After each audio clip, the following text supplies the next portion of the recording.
আসসালামু আলাইকুম ওয়া রাহমাতুল্লাহি ওয়া বারাকাতুহু। আজ পবিত্র কোরআন শরীফ থেকে তেলাওয়াত করা হবে সূরাতুল আল ইমরানের আয়াত নম্বর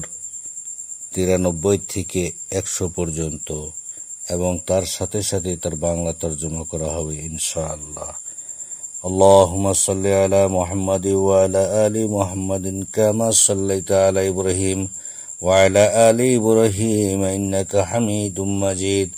اللهم بارك على محمد وعلى آل محمد كما باركت على إبراهيم وعلى آل إبراهيم إنك حميد مجيد أعوذ بالله من الشيطان الرجيم بسم الله الرحمن الرحيم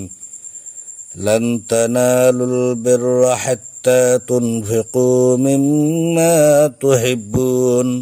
وما تنفقوا من شيء فإن الله به عليم كل الطعام كان حلا لبني إسرائيل إلا ما حرم إسرائيل على نفسه من قبل أن تنزل التوراة قل فأتوا بالتوراة فاتلوها إن كنتم صادقين فمن افترى على الله الكذب من بعد ذلك فأولئك هم الظالمون قل صدق الله فاتبعوا ملة إبراهيم حنيفا وما كان من المشركين إن أول بيت وضع للناس للذي ببكة مباركا وهدى للعالمين فيه آيات بينات مقام إبراهيم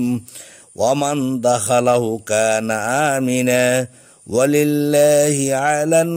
الناس حج البيت من استطاع إليه سبيلا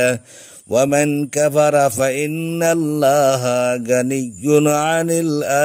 العالمين قل يا أهل الكتاب لم تكفرون بآيات الله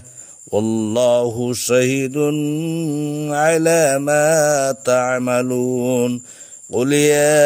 أهل الكتاب لما تصدون عن سبيل الله من آمن تبغونها إعواجا وأنتم الشهداء وما الله بغافل عما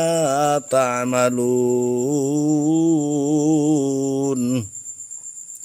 তোমরা কখনো সওয়াব অর্জন করতে পারবে না যতক্ষণ না ব্যয় করবে তা থেকে যা তোমরা ভালোবাসো, আর যা কিছু তোমরা ব্যয় করবে তবে নিশ্চয় আল্লাহ সেই বিষয়ে সম্যক জ্ঞাত। সকল খাবার বনি ইসরাইলের জন্য হালাল ছিল,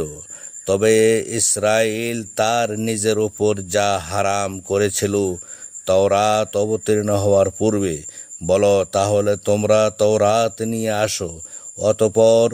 তা তেলাওয়াত করো যদি তোমরা সত্যবাদী হও। অতএব যারা এরপরও আল্লাহর ব্যাপারে মিথ্যা রটনা করে